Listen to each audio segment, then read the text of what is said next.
नात्यस्नतस्तु योगोस्ति न चैकान्तमनश्नतः न चाति स्वप्नशीलस्य जाग्रतो नैव चार्जुन युक्ताहार विहारस्य युक्तचेष्टस्य कर्मसु युक्तस्वप्नावबोधस्य योगो भवति दुःखः। परंतु हे अर्जुन, यह योग न तो बहुत खाने वाले का सिद्ध होता है और न बिल्कुल न खाने वाले का, तथा न अति शयन करने के स्वभाव वाले का और न अत्यंत जागने वाले का ही सिद्ध होता है। यह दुखों का नाश करने वाला योग तो यथा योग्य आहार और विहार करने वाले का तथा कर्मों में यथा योग्य चेष्टा करने वाले का और यथा योग्य शयन करने तथा जागने वाले का ही सिद्ध होता है।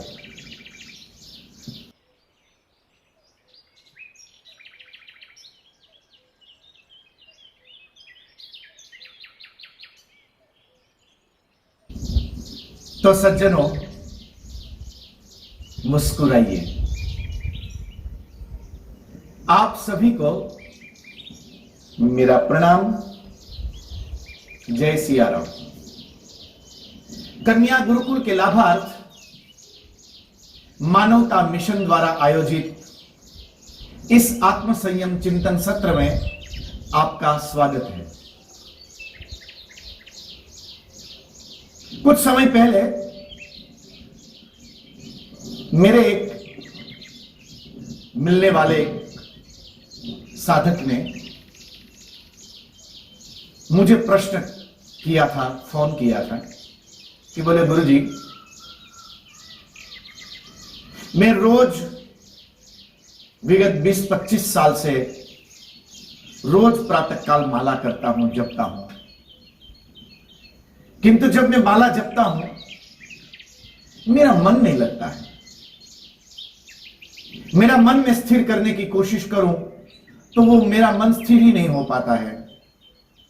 जिस प्रकार आप कथाओं में इसके विषय में जब बोलते हैं, तब जब हम आपके अनुभव को सुनते हैं तो ऐसा लगता है कि ये आनंद, ये अनुभव हमारा क्यों नहीं हो पाता है।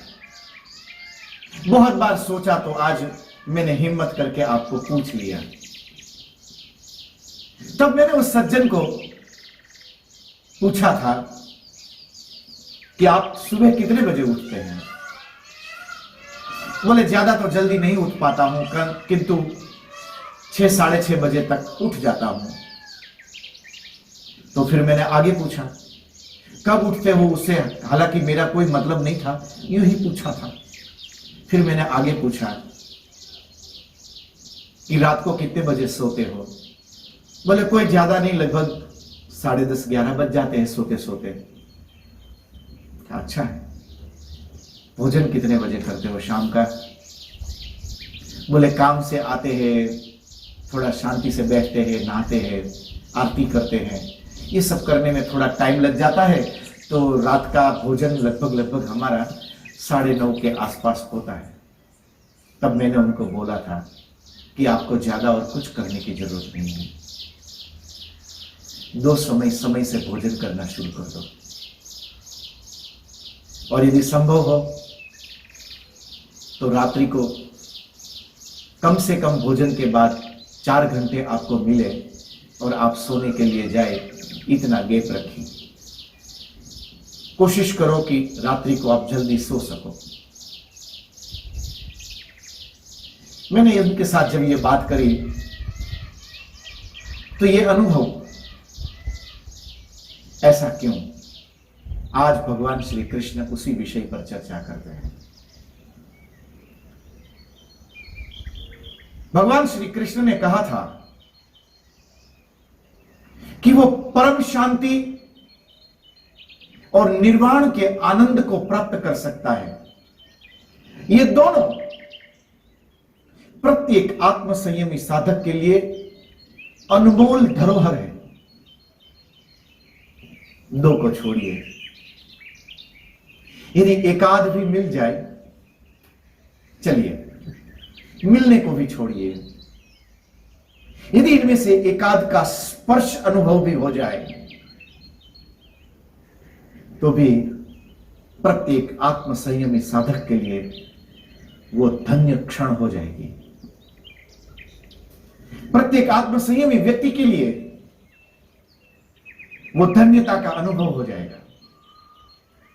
भगवान श्री कृष्ण तो कहते हैं कि वो परम शांति जहां चैतन्यता है, आलस वाली, निढाल होकर पड़े रहने वाली, निष्क्रिय होकर, अक्रिय होकर, आलस में समय व्यतीत करने वाली, ये वो वाली शांति की चर्चा नहीं है। एक चैतन्य वाली शांति जहां पर कोई थकान नहीं है, पूरा मन मस्तिष्क, हमारी समस्त इंद्रियां, हमारा अंतःकरण, बुद्धि, विवेक, ये सब कुछ जब समत्व को उपलब्ध हो चुका हो, सब अपने अपने केंद्रों पर वापस लौटे हो, जब सब अपने अपने नियत स्थान पर वापस आए हो, इनका नियत स्थान पर वापस लौटना ही समन्वय को साधना है। यही है समन्वय, कि जहां पर प्रत्येक इंद्रिया, मन, अंतःकरण, बुद्धि, चित्त अपने अपने स्थान पर, अपने अपने कार्य क्षेत्रों के अंदर मौजूद हो, वो मौजूद हो जाए। इनका ये मौजूद होना भीतर से एक चैतन्यमयी शांति लेकर बाहर आएगा। इसी को भगवान श्री कृष्ण एकांत के नाम से जानते हैं। इसी को भगवान श्री कृष्ण समता के नाम से हमें बात करते हैं। इसी को भगवान श्री कृष्ण ध्यान कहते हैं। इसी को भगवान श्री कृष्ण आत्म संयम कहते हैं। इसी को भगवान श्री कृष्ण परमात्मा का साक्षात्कार मानते हैं। किंतु एक समस्या है कि आपका अभ्यास भी एक नियत लिमिट से आगे आपका अभ्यास भी जा नहीं पा रहा होगा। आप करते होंगे, आप प्रयत्न करते होंगे कि ज्यादा से ज्यादा समय नासिका के अग्रभाग पर आपकी दृष्टि केंद्रित रहे। आप सीधे बैठे हो, श्वास धीरे धीरे चलती हो, आपका पूरा ध्यान भीतर उन श्वासोश्वास के चलने पर चल रहा हो, मन शांत हो चुका हो और आपका भीतर उतरना, स्व से मिलने की ये विधा और अंदर और अंदर और अंदर गहराती चली जाती हो, भीतर उतरती चली जाती हो। किंतु जैसे ही आपकी ये यात्रा उड़ान भरे, उतने में आपको सर दर्द होने लगता होगा, उतने में आपको बैकबोन पे दर्द होने लगता होगा, उतने में आपको आलस लगने लगती होगी, उतने में आपके पैर सुन्न पड़ने लगते होंगे। अभ्यास बढ़ाने पर भी आपको यह करने में तकलीफ महसूस होती होगी। मैं आपको यह तो नहीं कहूंगा कि आप तकलीफें सहते रहिए। धर्म के, अध्यात्म के इस मार्ग पर आप पूर्णतः स्वतंत्र हैं। पर मैं आपको इतना जरूर कहना चाहूंगा कि अपनी कोशिश को अधूरा मत छोड़िएगा। एक बार ध्यान की उस गहराई में जरूर उतरने का प्रयत्न करिएगा। कोशिश को अधूरा मत छोड़िए, लगे रहिए। पर आपके मन में आता होगा कि इतनी कोशिश, इतने दिनों से हम ध्यान के लिए रोज कोशिश कर रहे हैं, उसके बावजूद भी हमारा ध्यान स्थिर नहीं हो पाता है, तब भगवान श्री कृष्ण हमें मार्ग बताते हैं। तब भगवान श्री कृष्ण हमें कहते हैं कि शांति निर्वाण परमाम, उस निर्वाण को उपलब्ध होने के लिए मत संस्थान अधिगच्छति, उस परमात्मा को, उस श्री कृष्ण को स्पर्श करने के लिए, उसका साक्षात्कार करने के लिए, अपनी अंतर गुहा में उससे मिलने के लिए एक बार आपको जरूर प्रयत्न करना चाहिए। और इन प्रयत्नों में तकलीफ कहां आती है? दो तकलीफ है। एक मन की, जिसके लिए आगे जो ध्यान योग की जो पूरी विधा बताते हुए जिस विवेक की चर्चा की है, उसका बार बार स्मरण करके अपने विवेक को केंद्रित करते रहना। आगे की बात बताते हैं कि क्रिया करते वक्त हमें तकलीफ होती है, किसी अनुभवी योग गुरु से मार्गदर्शन ले, यह भी अच्छा हो। अथवा आगे भगवान श्री कृष्ण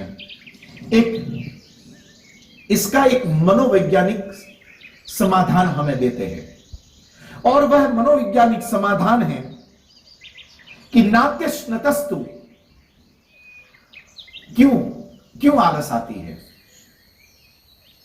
क्यों बार बार सोने को मन करता है। और मजेदार बात यह है कि सोने को मन करता है, आदमी सोता नहीं है, क्योंकि आप जानते हो कि आपके पास सोने के लिए समय नहीं है। पर मजेदार बात है कि जब कुछ आप युक्त कार्य करने के लिए जब आप प्रवृत्त होते हैं, तब आपको आलस घेरने लगती है। जीव विज्ञान का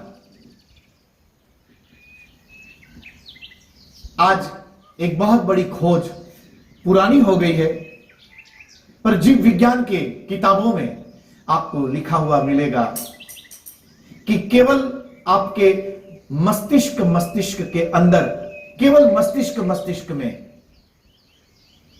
1.5 से 2 करोड़ सूक्ष्म जीव रहते हैं। एक कोशी, हजारों लाखों तंत्रिकाएं, कोशिकाएं, एक एक कोश अपने आप में एक स्वतंत्र जीव की तरह काम करता है, अपने स्वतंत्र विवेक की तरह काम करता है। एक एक कोश, कुछ 1.5-2 करोड़ कोश केवल और केवल आपके मस्तिष्क के अंदर। तो अंदाज लगा लीजिए कि हमारे पूरे शरीर के अंदर कितने कोश जीवित होंगे। इतना ही नहीं, प्रति सेकंड आपके शरीर के हजारों लाखों कोश मरते रहते हैं, डेड हो जाते हैं, जो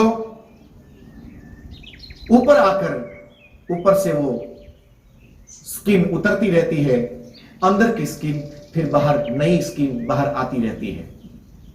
ये ऊपर की सतह का मरना, उसका उतरना, नई स्किन का आना, इसका अर्थ कि प्रति क्षण लाखों कोशिकाएं रोज मरती है, नई जीवित होती है, नए जन्म लेती है। यदि केवल आपके मस्तिष्क के विषय में ही चर्चा की जाए तो आपका एक छोटा सा मस्तिष्क, कम से कम उसकी आबादी दिल्ली से भी ज्यादा है। जितने दिल्ली में लोग नहीं है, इससे ज्यादा कोशिकाएं तो केवल आपके मस्तिष्क में जीवित है। जितनी अहमदाबाद की जनसंख्या नहीं है, उससे ज्यादा संख्या में कोशिकाएं आपके शरीर में से प्रति सेकंड मरती जा रही है, और जितनी मरती है उतनी ही नई कोशिकाओं का जन्म होता है। और ये अविरत ये क्रियाएं चलती रहती है।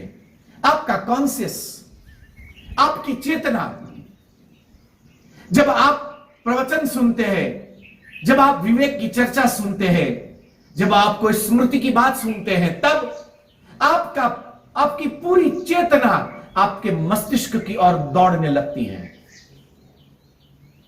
किंतु यही चेतना इस प्रवचन के बाद जब आप भोजन करोगे, यदि आपको जितनी जरूरत है, यदि उतना भोजन ही लिया है तो कोई दिक्कत नहीं होगी।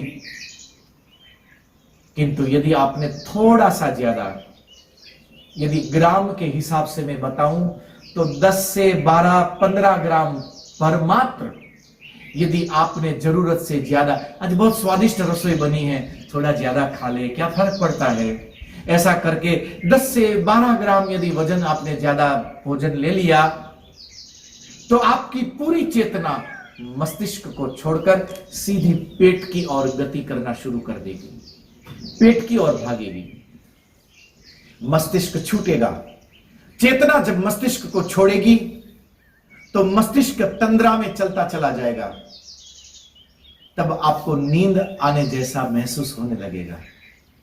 ज्यादा भोजन करने के बाद जो आपको होता है, कुछ लोगों को तो आदत होती है कि यहां भोजन किया नहीं कि 10 से 12वीं मिनट में तो, और बड़ी अच्छी बात बताते हैं, अरे साहब कोई मैं थोड़ी सोने जाता हूं भोजन के बाद, ये तो अन्न देवताओं को थोड़ा पोढ़ाने जा रहा हूं।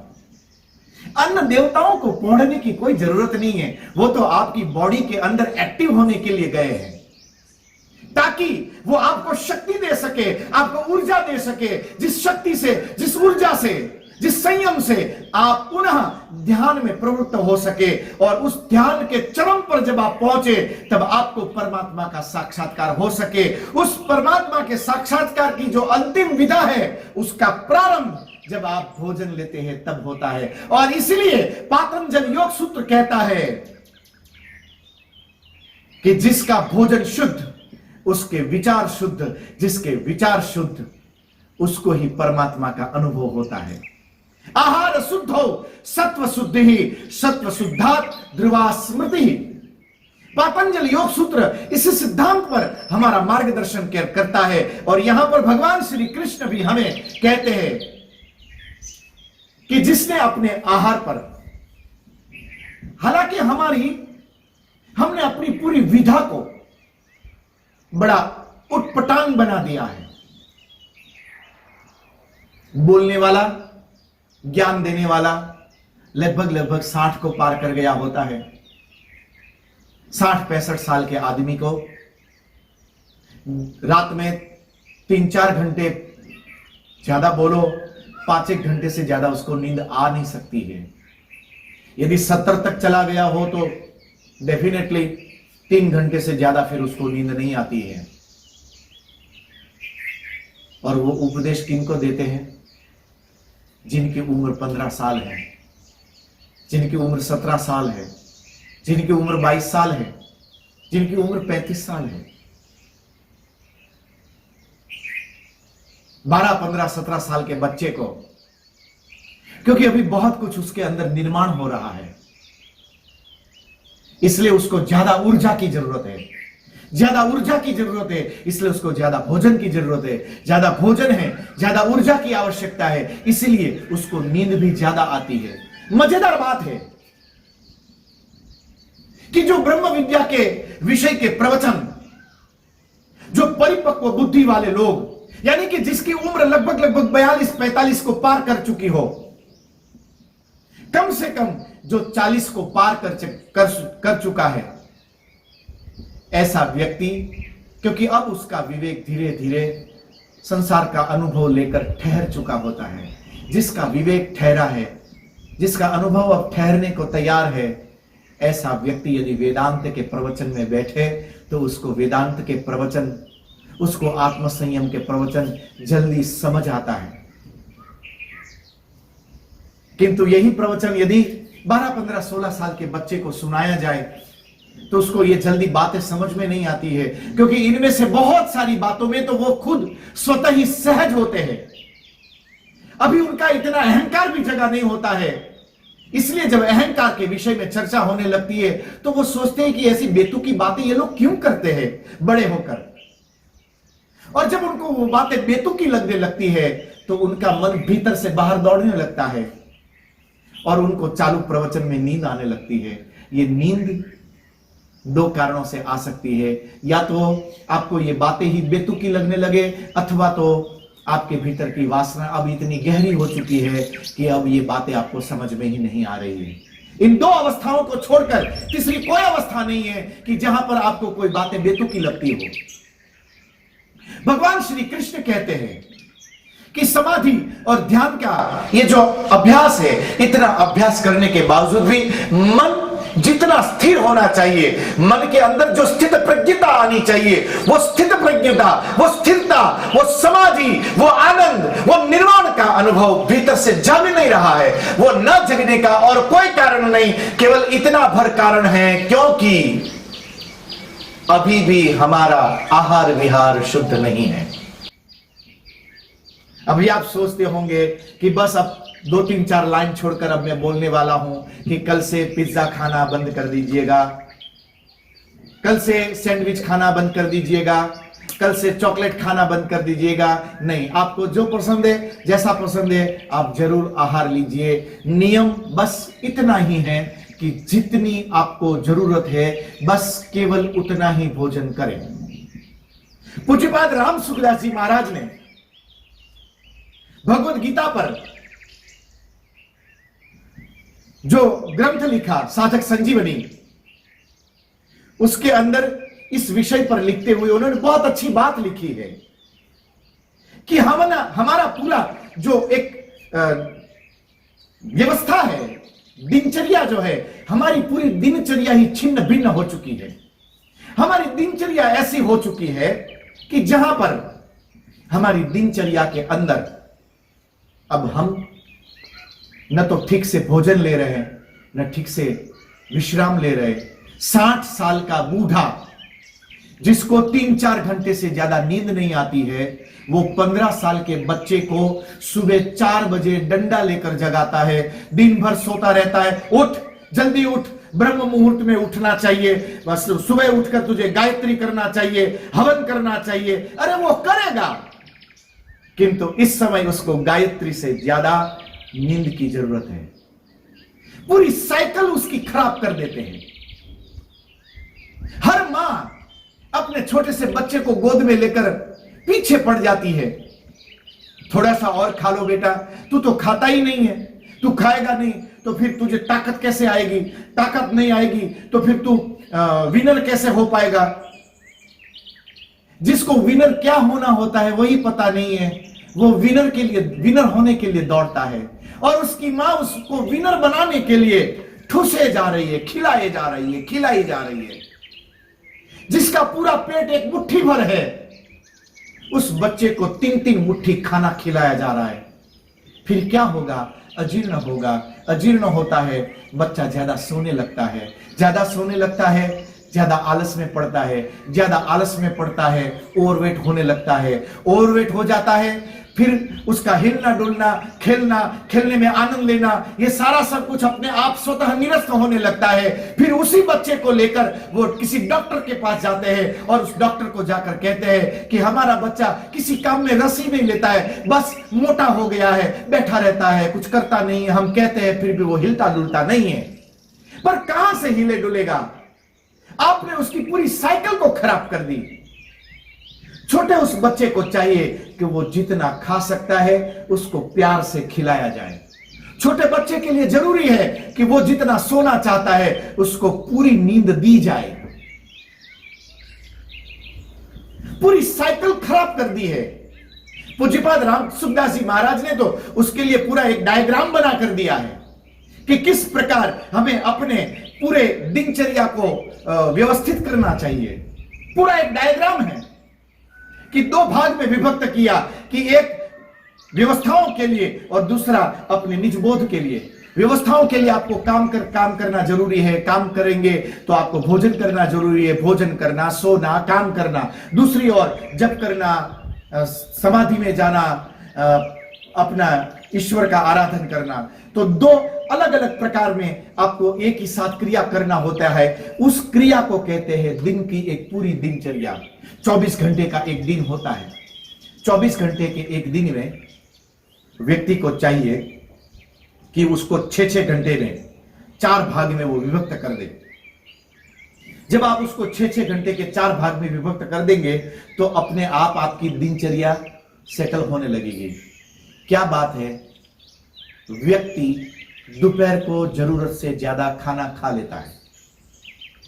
जब आप जरूरत से ज्यादा खाना खाओगे तो आपके भीतर की पूरी ऊर्जा अब मस्तिष्क को छोड़कर, जिस ऊर्जा को मस्तिष्क में ही रहना चाहिए, अब वो मस्तिष्क को छोड़कर अब वो पेट की ओर भागने लगेगी। मस्तिष्क तंद्रा में चला जाएगा। मस्तिष्क तंद्रा में चला जाएगा तो आप सोने के लिए जाएंगे, आप सोने की चेष्टा करेंगे, किंतु आपको नींद तो नहीं आएगी। किंतु रात की जो नींद गहरी आनी चाहिए थी, वो गहरी नींद आपने दोपहर को सोकर खराब कर दी। दोपहर को सोकर जब आपकी नींद खराब हो गई, अब जो गहरी नींद आपको रात को आना चाहिए थी वो रात को आई नहीं। वो अधूरी नींद को लेकर आप सुबह जब उठे, तब जब आप उठकर हाथ में आपने माला ली तो आपका मन माला में नहीं लगता है। आपने गहरी सांस ली, आप भीतर उतरने का प्रयत्न करेंगे। जब तक मैं बोलूंगा तब आप सीधे भीतर उतरते रहेंगे, किंतु जैसे ही यहां से स्क्रीन से मैं हटा और आप अकेले बैठकर जब आप भीतर गहरे उतरने का प्रयत्न करेंगे तो भीतर तो आप कम उतर पाएंगे, सीधे आप बिस्तर पर जरूर उतर पाएंगे। ये जो परिस्थितियां होती है इसका कारण है क्योंकि हमारा आहार विहार अब धीरे धीरे बिगड़ता चला जा रहा है। यहां पर बिगड़ने का कतई मेरा अर्थ आप क्या खाना खा रहे हैं उससे नहीं है। मेरा केवल उद्देश्य है आप कितना खाना खा रहे हैं। न ज्यादा व्यक्ति खाना खाए, न कम खाना खाए, जो समता में हो। जो न ज्यादा सोए, न ज्यादा जागरण करे, जो बीच में समता में हो। इस प्रकार जो अनुभव कर, इस प्रकार की जिसकी दिनचर्या हो, वही समाधि में, वही ध्यान में जा सकता है। तो मन में एक प्रश्न जगता है, मन में एक और जिज्ञासा होती है कि इसको और ठीक से समझा जाए ताकि हम अपनी दिनचर्या को और ठीक कर ले। मेरे प्रत्येक युवान भाई बहन से मैं ये जरूर कहना चाहूंगा कि इस बात को और ज्यादा ध्यान से समझने का प्रयत्न करना। भले ही आप ध्यान में जाओ न जाओ, बाकी जो व्यक्ति, जो युवान परफेक्ट पर्सनालिटी को चाहता हो, उसके लिए ठीक से भोजन करना, ठीक से जागना, ठीक से सोना जरूरी है। आज बस इतना ही। पुनः इसी ध्यान योग के प्रांगण में मिलने के लिए आप सभी को मेरा प्रणाम। जय सिया राम। मुस्कुराते रहना।